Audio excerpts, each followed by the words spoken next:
Hi, I'm Renee Oswald, and I'm making a lentil loaf that's vegan and gluten-free and delicious. And you can make this into a loaf pan, or you can make it into burgers or into little balls, whatever you want to do with it. And it freezes beautifully, so you can make small portions and put it in your freezer for later. This is a baked recipe, and I start off with lots of veggies. I'm going to put onions in here.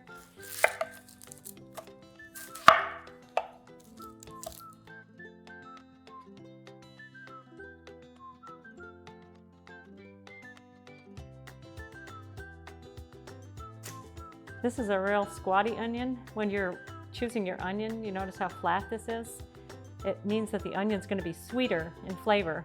So that's a good thing to look for if you're looking for a sweet onion and not a real strong onion.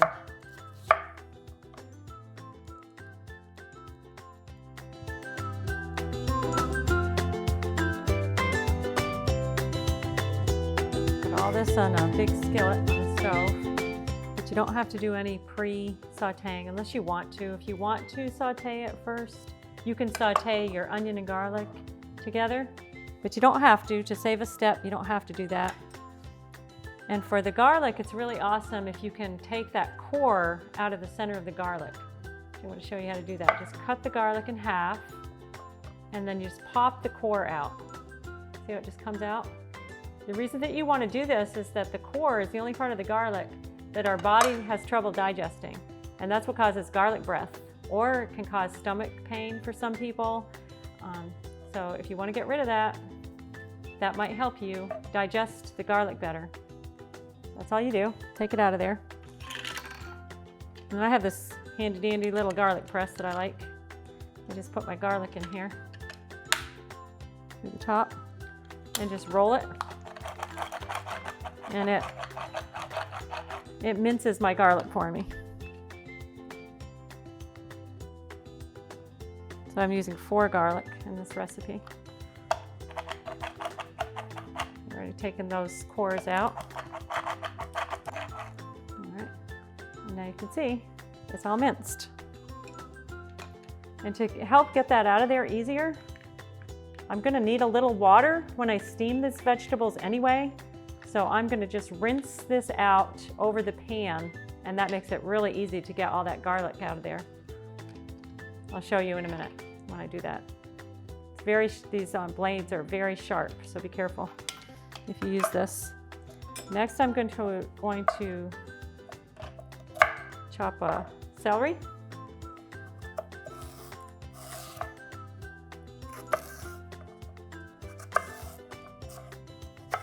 And if you cut it lengthwise like this first, it just saves you a step of having to do a lot of chopping, because you've made it smaller so that when you chop it, you just have to chop one time.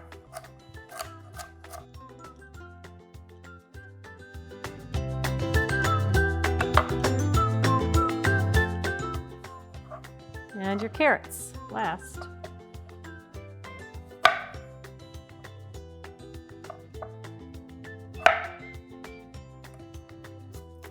Same thing, cut your carrots a few times before you chop them.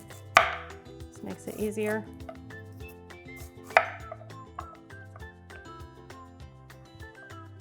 And then dice.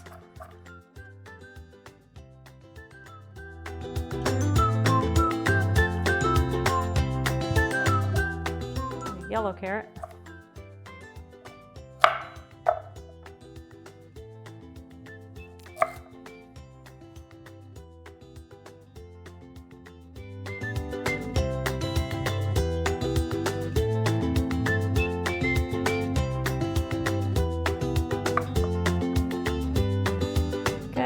Sweet potato.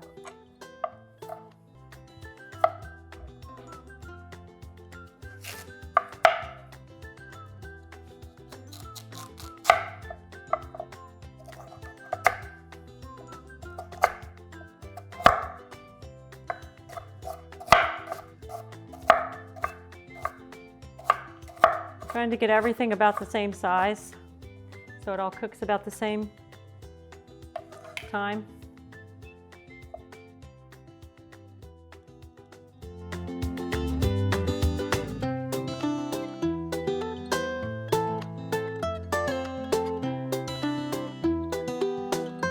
mushrooms. And when you're storing your mushrooms, be sure to store those in paper bags, and they'll stay beautiful like this for a longer time. You don't want to ever store mushrooms in plastic because they'll mold fast.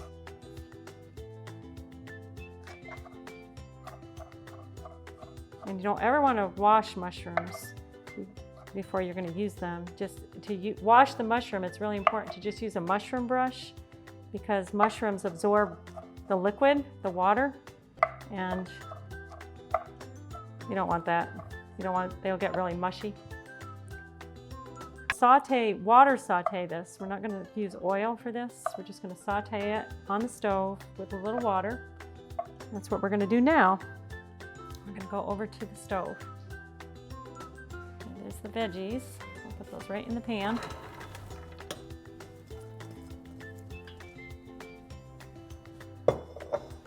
And now that step I was telling you about with this, rinsing the garlic into your pan, there it is.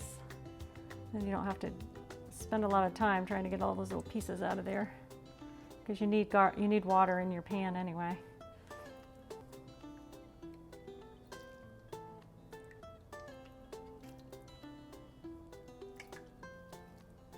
And then we'll go add these to our lentils and finish making our lentil loaf. That's it. Now the veggies are all ready to go into the loaf. See how beautiful they look? So colorful.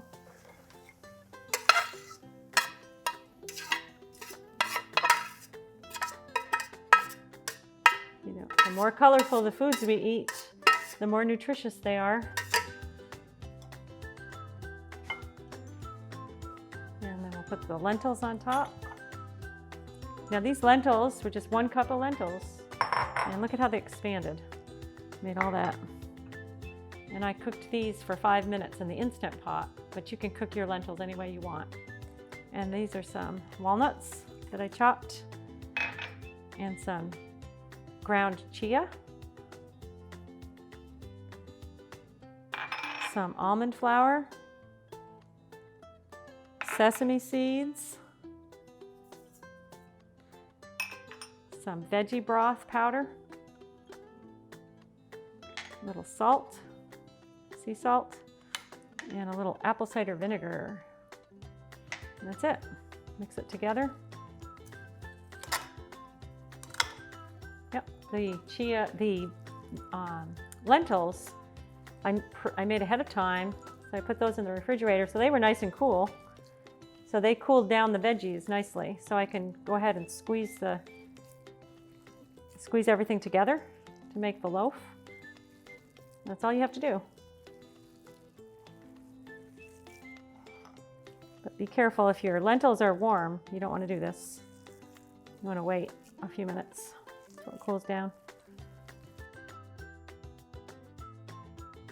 And this is staying together really nicely. If yours doesn't stay together well because your lentils are not cooked as well as this, then you may want to just blend blend about a half a cup to a cup of the mixture in your food processor, and then add it so that you have some kind of consistency like this, where it's more like a dough, kind of. That's it. Now we're ready to put this in our pan. And I have a stoneware pan that I like to use, and you can just grease it. Just put a little avocado oil in there.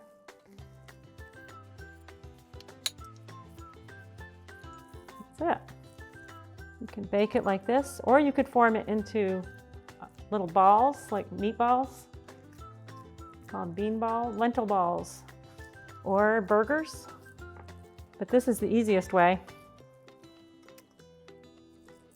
Fastest, easiest way. And then bake this at 350 for about almost an hour, 50 to 60 minutes, and it should be done.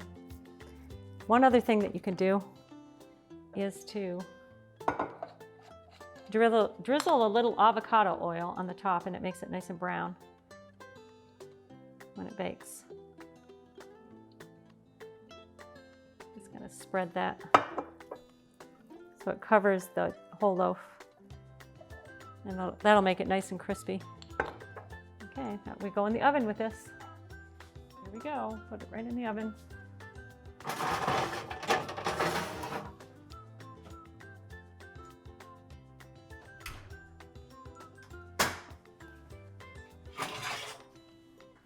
And here is the finished lentil loaf. Doesn't that look yummy? Can't wait to dig in. And for more recipes like this, check out our website and our social media channels and subscribe to our YouTube channel.